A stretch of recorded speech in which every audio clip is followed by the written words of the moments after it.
Hai hai hai, selamat datang di Indahnya Belajar Akuntansi.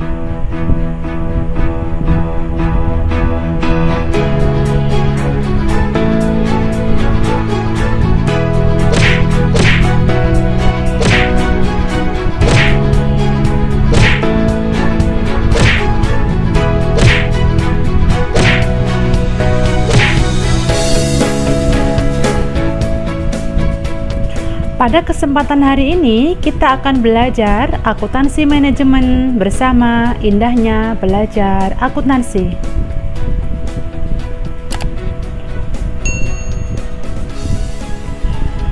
Tahapan pembelajaran untuk akuntansi manajemen. Yang pertama adalah konsep dasar akuntansi manajemen.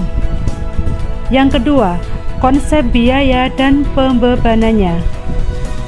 Yang ketiga, perilaku biaya aktivitas. Yang keempat, harga pokok variabel. Yang kelima, perhitungan biaya berdasar pesanan. Yang keenam, perhitungan biaya berdasar proses. Yang ketujuh, hubungan biaya, volume, dan laba. Yang kedelapan, keputusan harga jual. Yang kesembilan adalah anggaran, dan yang kesepuluh adalah menilai kesehatan perusahaan.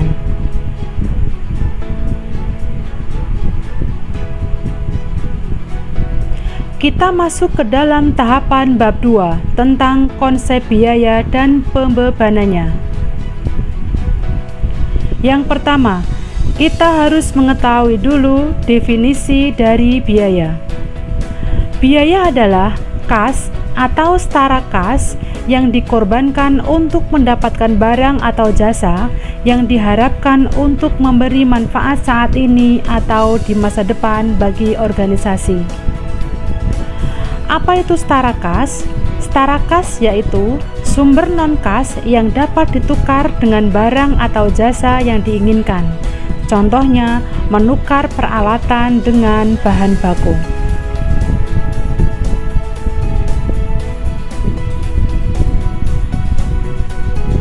Sedangkan perbedaan antara biaya dengan beban, yang pertama adalah untuk biaya. Biaya dikeluarkan untuk mendapatkan manfaat di masa depan. Sedangkan untuk beban, biaya yang sudah diambil manfaatnya atau kadaluarsa. Sedangkan perbedaan yang kedua untuk biaya adalah biaya sebagai pembentuk harga. Sedangkan beban adalah beban sebagai pengurang pendapatan. Sedangkan untuk beda yang ketiga, untuk biaya adalah biaya digunakan sebagai proses menghasilkan pendapatan, di mana biaya lebih kecil daripada harga. Kemudian, untuk biaya ini muncul di laporan akuntansi manajemen. Sedangkan untuk beban muncul dalam laporan laba rugi di akuntansi keuangan. Jadi, untuk biaya dengan beban itu sama-sama dua-duanya adalah pengorbanan yang dikeluarkan oleh perusahaan untuk mendapatkan manfaat. Jadi pengertiannya di sini sama. Tetapi kalau dilihat dari ruang lingkupnya, dilihat dari fungsinya, biaya dan beban ini ada beberapa perbedaan. Jadi, kalau biaya itu adalah biaya yang dikeluarkan untuk mendapatkan manfaat di masa depan.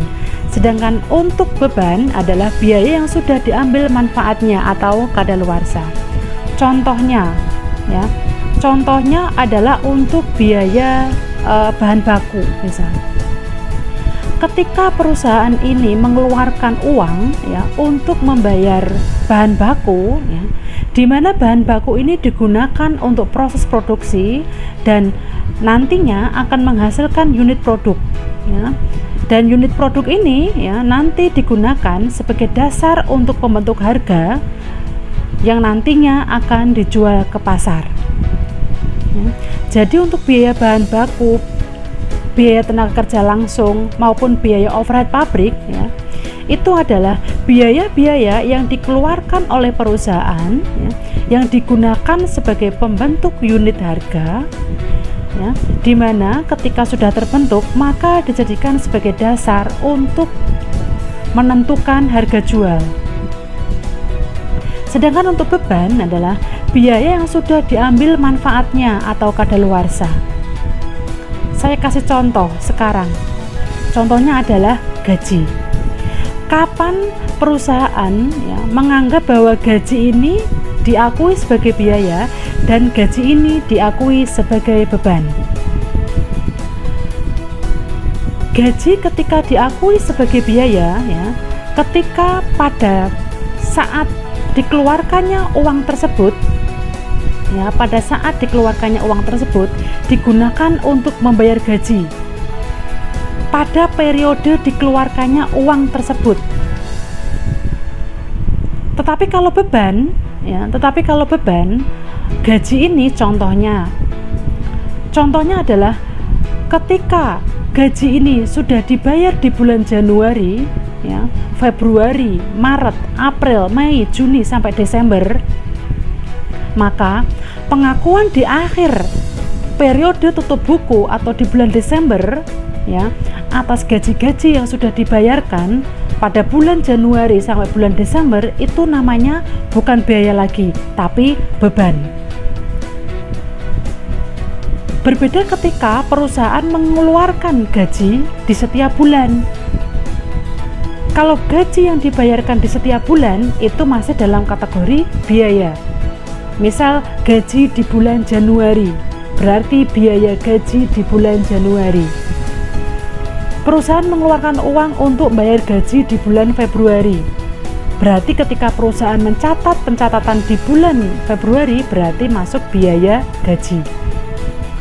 Berbeda nanti ketika perusahaan sudah mengakumulasikannya dan mau merekapitulasi sebagai laporan keuangan di akhir periode tutup buku di bulan Desember, maka biaya-biaya di masing-masing bulan tersebut ya, itu dinamakan beban. Jadi namanya bukan biaya lagi tapi beban. Jadi nanti di laporan laba rugi ya, untuk yang nantinya dijadikan dasar untuk laporan eksternal ya, namanya istilahnya bukan biaya lagi tapi beban ya. Jadi sama-sama pengertiannya, tapi ya, pemanfaatannya, ruang lingkup maupun fungsinya antara biaya dan beban itu berbeda. Ya. Seperti itu. Jadi nanti kalau ada pertanyaan, apakah biaya dan beban itu sama? Iya, sama, dilihat dari definisinya. Tapi kalau dilihat dari ruang lingkup ya serta fungsi, biaya dan beban ini ya itu mempunyai ciri-ciri yang berbeda.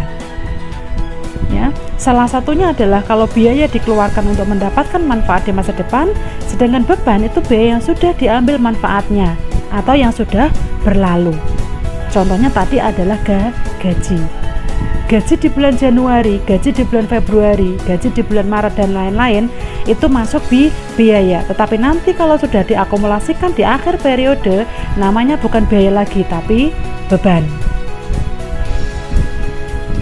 Dan biaya-biaya yang masuk ke dalam laporan keuangan internal perusahaan ya, atau laporan-laporan yang digunakan untuk kepentingan manajemen ya, itu istilahnya bukan beban tapi biaya. Sedangkan laporan keuangan yang digunakan untuk kepentingan eksternal, misal di sini adalah laporan laba rugi, maka ya, istilahnya bukan biaya tapi beban. Ya. Jadi kedua fungsi ini mohon untuk bisa diperhatikan.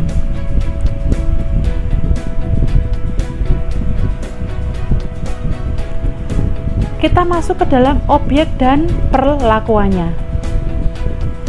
Objek biaya digunakan untuk mengukur dan membebankan biaya. Contohnya adalah produk, pelanggan, departemen, proyek, aktivitas, dan lain-lain. Jadi objek biaya ini adalah suatu alat ukur di dalam pembebanan biaya. Di situ ada ya, salah satu contoh dari objek biaya itu adalah aktivitas. Apa sih sebenarnya aktivitas itu? Aktivitas adalah unit dasar dan kerja yang dilakukan dalam sebuah organisasi dan dapat dideskripsikan sebagai kumpulan tindakan dalam suatu organisasi yang berguna bagi para manajer untuk melakukan perencanaan, pengendalian, dan pengambilan keputusan. Ya, jadi aktivitas ini adalah unit dasar dan kerja. Ya, unit dasar dan kerja yang dilakukan dalam sebuah organisasi.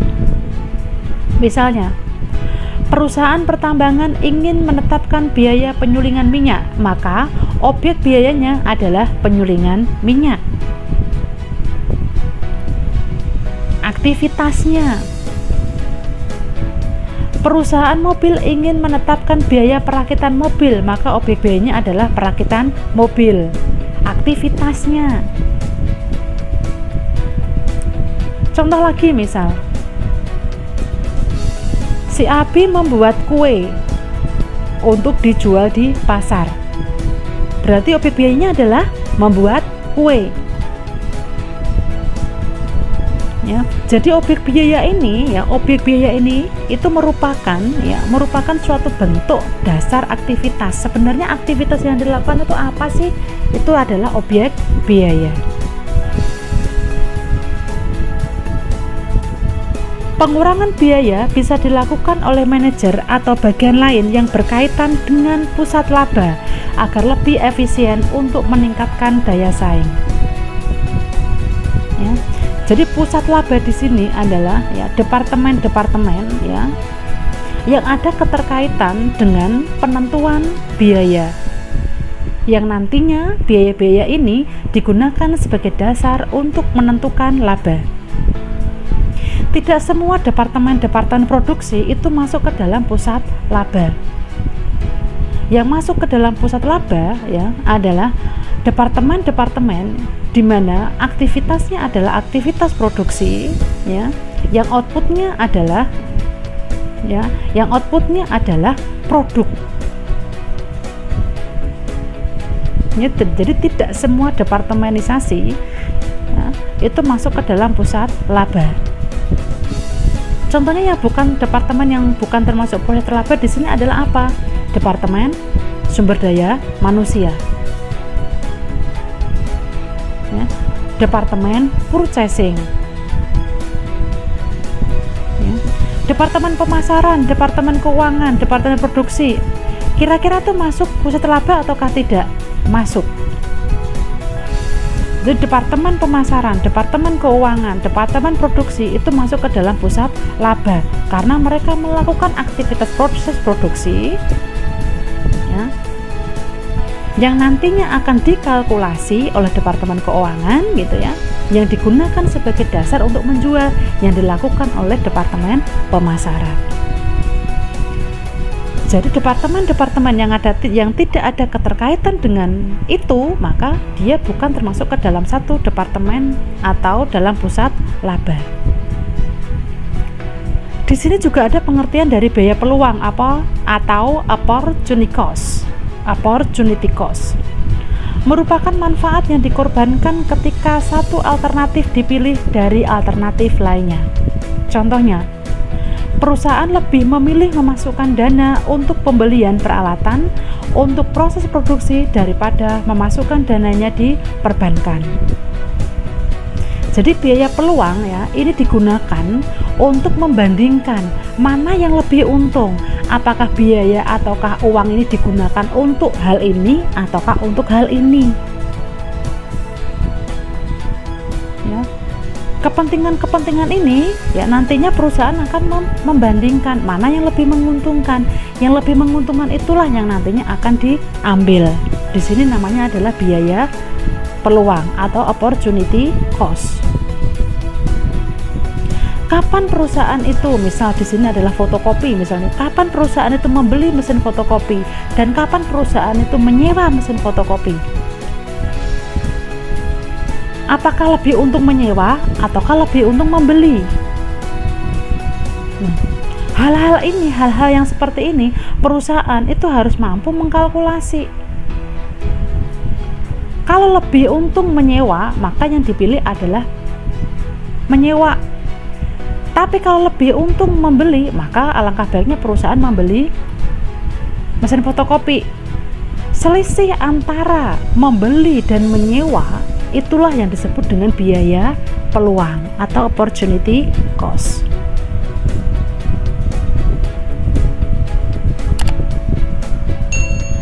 Berikutnya adalah ketertelusuran atau traceability objek biaya. Objek biaya dibagi menjadi dua. Yang pertama, biaya langsung atau direct cost.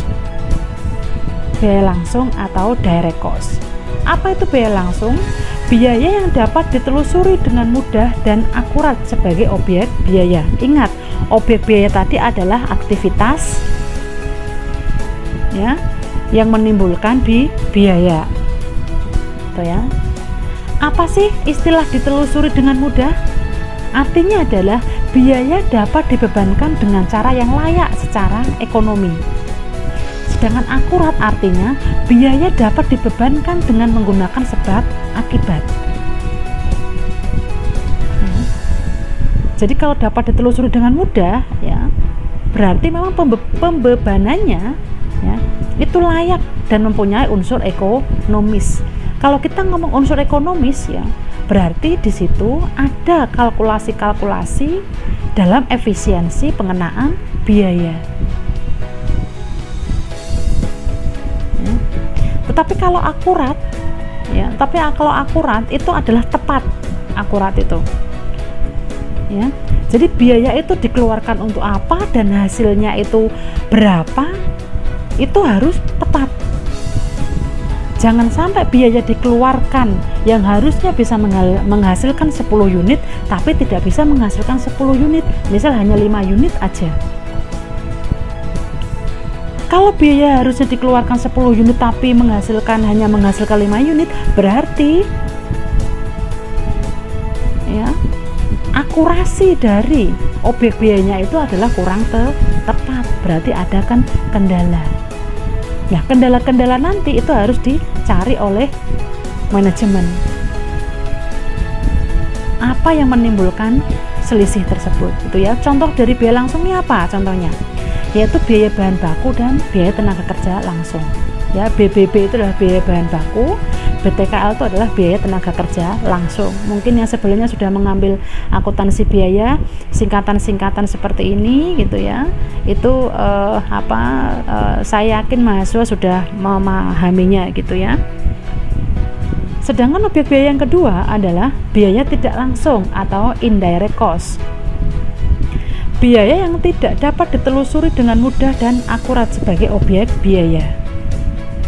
Ya, jadi tadi kalau biaya langsung itu ada BBB dan BTKL gitu ya. Sedangkan biaya tidak langsung atau indirect cost ya, itu contohnya adalah biaya overhead pabrik. Ya. Untuk biaya tidak langsung ini itu ada ada definisi dari ketertelusuran. Apa sih sebenarnya ketertelusuran itu? Ketertelusuran adalah kemampuan membebankan biaya pada objek biaya dengan cara yang layak secara ekonomi berdasarkan hubungan sebab akibat. Nah, itu hampir sama dengan akurasi yang sudah Botia jelaskan sebelumnya.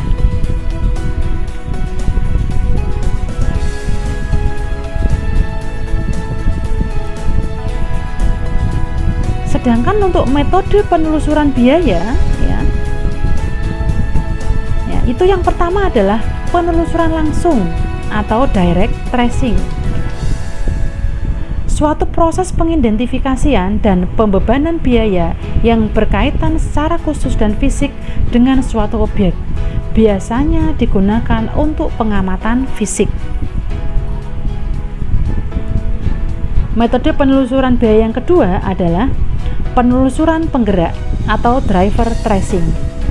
Penggunaan penggerak untuk membebankan biaya pada objek biaya. Pembebanan biaya pada penggerak adalah faktor penyebab yang dapat diamati dan faktor penyebab yang mengukur konsumsi sumber daya objek biaya. Ya, jadi untuk metode penelusuran biaya itu ada dua, yaitu penelusuran langsung dan penelusuran penggerak.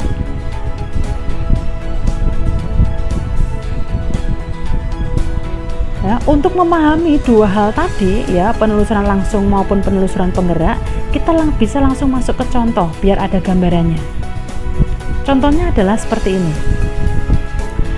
Shana dan Ryan makan siang bersama dengan membeli pizza 10 potong dengan perhitungan Ryan 7 potong dan sisanya Shana dengan harga $9.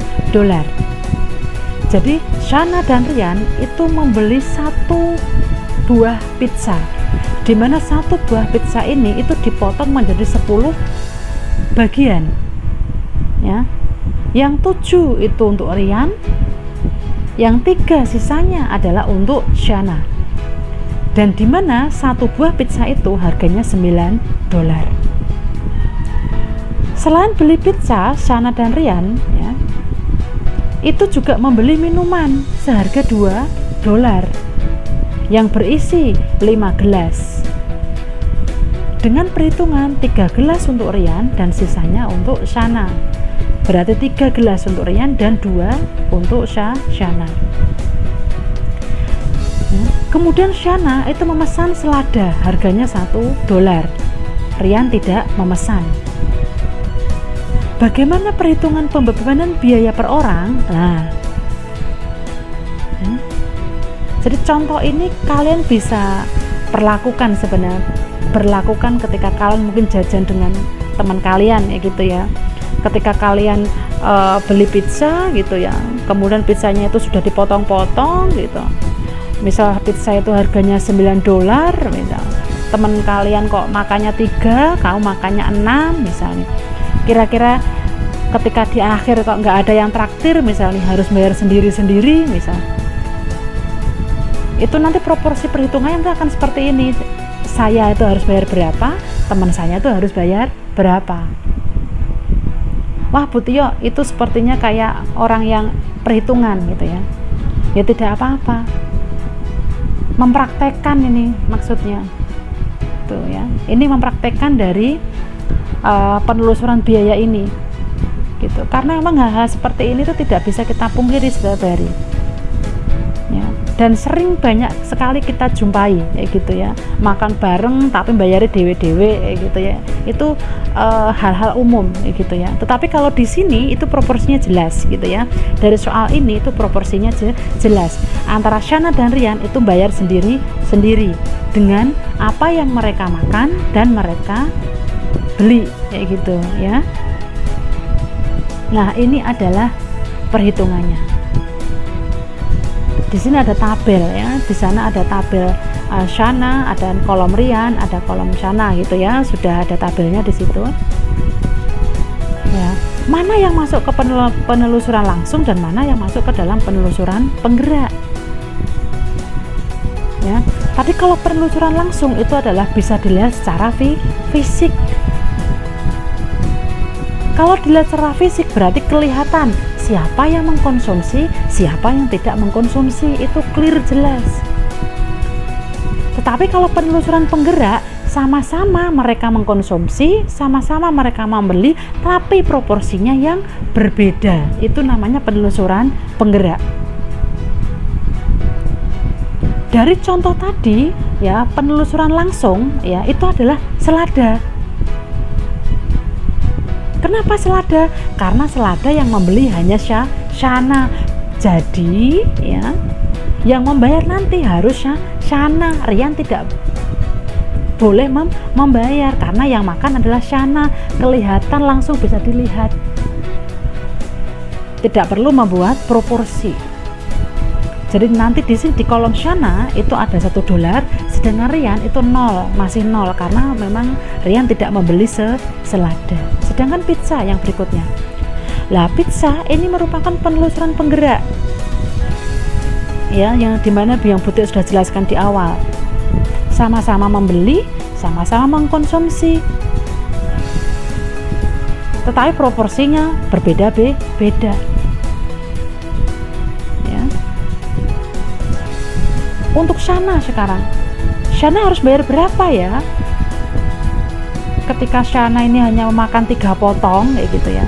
Caranya adalah $9 dimana tadi satu buah pizza adalah $9, dibagi dengan 10 potong pizza tadi, kemudian dikalikan dengan 3, karena Shana itu hanya makan 3. Kalorian makan 7, berarti tinggal 9 dibagi 10 dikalikan tuh 7. Untuk Shana ketemu $2,7, sedangkan untuk Rian ketemu $6,3. Sama halnya dengan minuman, sama-sama penelusuran penggerak